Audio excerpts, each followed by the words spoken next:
শাহবাগ থানার একটি হত্যা মামলা। এই মামলার যাকে হত্যা করা হয়েছে তিনি হলেন শরীফ ওসমান হাদি। এই মামলায় সরকারের পক্ষ থেকে আমাদের তদন্তকারী কর্মকর্তা জানেন যে এটা একটা শুধু সংক্ষিপ্ত একটা বিচারের জন্য, যেন জাতি বিচার দেখতে পায়, সেই জন্য একটি তদন্তকারী কর্মকর্তা মামলাটি তদন্ত করে একটি চার্জশিট দাখিল করেছে। এই চার্জশিটের বিরুদ্ধে আজকে চার্জশিটের বিষয়টা শুনানির জন্য ছিল, বা এই গৃহীত বিষয়টা শুনানির জন্য ছিল। আজকে মামলার বাদী যে চার্জশিটটা অভিযোগপত্র বা চার্জশিট দাখিল করা হয়েছে এর বিষয়ে তিনি সন্তুষ্ট নয় বিদায় তিনি একটি নারাজি দরখাস্ত দাখিল করেছে। এবং উনি নারাজি দরখাস্ত বিষয় হলো যে অভিযোগপত্র অথবা চার্জশিটটা দাখিল করা হয়েছে এই বিষয়ে তিনি সন্তুষ্ট না, সেই জন্য তারা আজকে একটা নারাজি দরখাস্ত দাখিল করেছে। দাখিল করে তারা এটাকে ফার্দার ইনভেস্টিগেশনের জন্য এই দরখাস্ত দিয়েছে।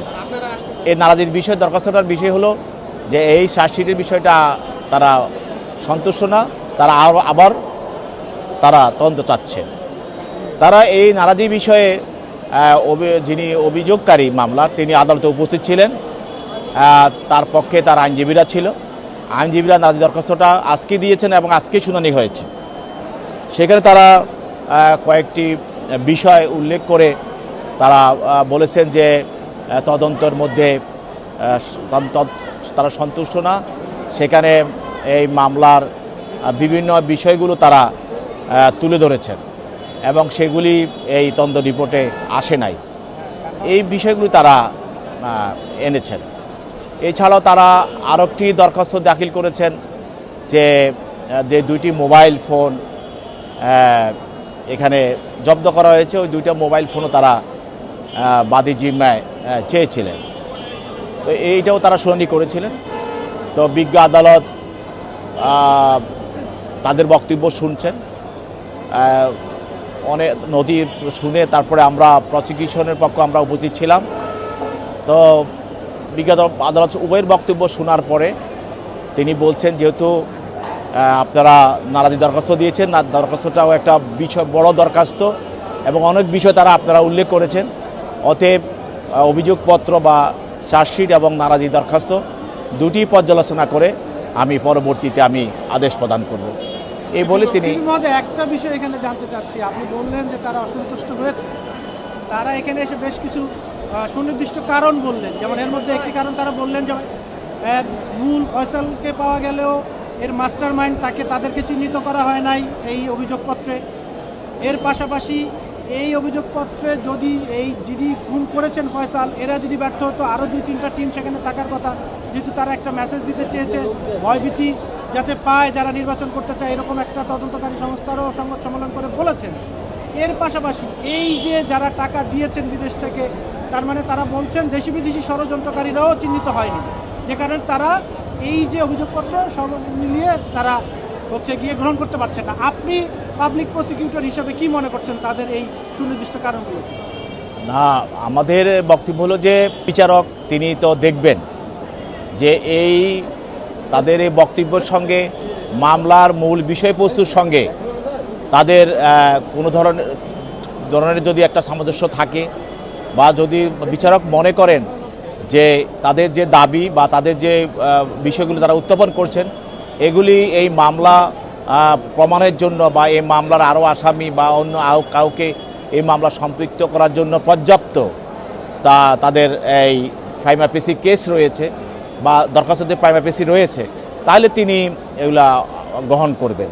আর যদি উনি মনে করেন যে বিচারক যে না এই সব বক্তব্য তদন্তকারী কর্মকর্তার যে তদন্ত সেটা পর্যাপ্ত বা যে বিষয়গুলি এখানে উত্থাপন করা হয়েছে সেই বিষয়গুলি এই তদন্তের মাধ্যমে আনা হলে সেটা মামলা নিষ্পত্তিতে ধীরগতি হইতে পারে, সেটা হয়তো উনি গ্রহণ নাও করতে পারে।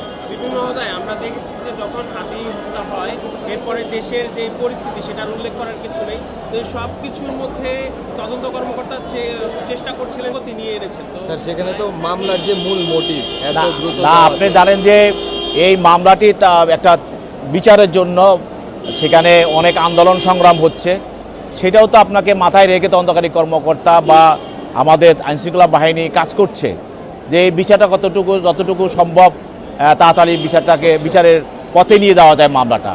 সেই জন্য তো এটা সেইভাবেই তদন্তটা চেষ্টা করছেন যে তা তো কীভাবে মামলাটাকে বিচারের দিকে নিয়ে যাওয়া যায় তাড়াতাড়ি, সেই জন্য তদন্তকারী কর্মকর্তা তার চার্জশিট দিয়েছেন। তা এখন একদিকে আমরা বিচারের চাচ্ছি, আরেকদিকে আমরা মামলার মূল বিষয়গুলোও চাচ্ছি।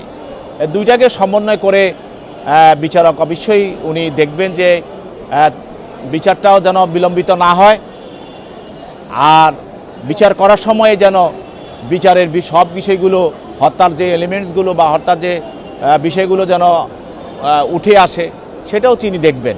এই দুইটা বিবেচনা করেই উনি ওনার আদেশ প্রদান করবেন। আচ্ছা, নারাজি দেওয়ার ফলে আমরা একটা কথা জানি ইংরেজিতে, জাস্টিস দিলে জাস্টিস ডিনাই। তো এটা বিচারের জন্য আমাদের আন্দোলন সংগ্রাম রাজপথে আছে। আবার অন্যদিকে এই বিচারে যেন আবার দীর্ঘতি না হয়, বিলম্ব না হয়, সেটাও তো আমাদের বিবেচনায় আছে।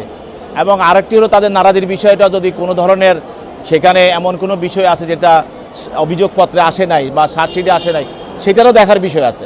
অতএব মামলা যেন নিষ্পত্তিতে বিলম্ব না হয়, আবার চার্জশিটটাও যে তদন্তটা যে যথাযথ হয়েছে সেটাও, দুইটাই বিবেচনা করে বিজ্ঞ আদালত অবশ্যই আদেশ প্রদান করবে। Thank you sir, thank you. ঠিক আছে, থ্যাংক ইউ। খুব সুন্দর হয়েছে। আপনারা জানেন যে এটা রাষ্ট্রবাদী হয়ে মামলা করেছে থানায়। রাষ্ট্র এখানে অলরেডি বাদী। ইনফরমেন্ট হিসেবে ইনকিলাব মঞ্চের সদস্য সচিব আব্দুল্লাহ আল জাবের আছেন। এর সাথে আমরা যেটা করেছি যে ইনফরমেন্টকারীর পক্ষে আমরা অ্যাডভোকেট হিসেবে নিযুক্ত হয়ে আমরা কোর্টের পারমিশন নিয়ে রাষ্ট্রপক্ষকে হেল্প করছি। এবং এই ক্ষেত্রে ইনকিলাব মঞ্চ এবং পরিবার দুই পক্ষের সাথে আমাদের নিবিড়ভাবে কথা হয়েছে। আমরা প্রত্যেকটা বিষয়ে আমরা কাগজ যখন পর্যালোচনা করেছি, তাদের যে পার্সোনাল এক্সপিরিয়েন্স, তাদের যে চাওয়া পাওয়া, সব কিছুই আমরা বিবেচনা করে তারপরে এই সিদ্ধান্তটা নিয়েছি। ওসমান হাদি যখন হত্যা হলে, মানে তাকে যখন হত্যা করা হলো, এরপরে আমরা দেখলাম যে জানানো হলো যে আরো 50 জন এরকম প্রথিতযশা রাজনীতিবিদ করেছে যে আপনাদের কোনো সাজেশন আছে কিনা বা পছন্দ আছে কিনা যে এই সংস্থা দিয়ে এই ইনভেস্টিগেশনটা করলে আপনারা পাবেন। আমরা বলেছি না, এটা রাষ্ট্রের দায়িত্ব, রাষ্ট্র চুজ করবে কাকে দিয়ে সঠিক এবং সুষ্ঠু তদন্ত হবে, এটা রাষ্ট্রের দায়িত্ব, এটা কোর্টের দায়িত্ব, এটা আমরা চুজ করার কে। আমরা শুধু চাই সুষ্ঠু তদন্ত এবং ন্যায় বিচার। আমরা এটা বলেছি কোর্টকে যে কোর্ট যাকে ইচ্ছা যেই সংস্থা দিয়ে মনে করেন সেই সংস্থা দিয়ে তদন্ত করতে পারেন। আর শহীদ ওসমান হাদির পরিবারের পক্ষ থেকে কোনো মেসেজ বা কোনো কিছু আছে কিনা বা আদালতে এটা সেই পরিবার হয়তো আপনাদেরকে বলবে। আমি শুধুমাত্র কোর্টের বিষয়টা আপনাকে বলতে পারবো। ওকে, থ্যাংক ইউ। জি, ধন্যবাদ। মঞ্চের পক্ষ থেকে আজকে বিকাল 4টায় শাহবাগে জাতীয় জাদুঘরের সম্মুখে আমরা আমাদের সংবাদ সম্মেলন ডেকেছি এবং সেইখানে আমরা পুরো ব্যাপারটা, ইনকিলাব মঞ্চের অবস্থান এবং আমরা আগামী দিনে কি কর্মসূচি নিতে যাচ্ছি এই ব্যাপারে পুরোটা আপনাদের সামনে বিস্তারিত তুলে ধরব। আজকের মতো আমরা এখানে এখন পর্যন্ত আদালত পর্যালোচনার উপর রেখেছে। আমরা বুঝতে পেরেছি, আমার কাছে শুধুমাত্র আপনি তো মামলা সংক্রান্ত জিনিস জানতে চাইবেন। টোটাল বিষয়টাই তো হাদি সাহেবেরই বিষয়, সেটা না হাদি কেন্দ্রিক এখানেই হবে। আমি বলে দিচ্ছি। শেষ একটা বিষয় জানতে চাই যে আপনাদেরকে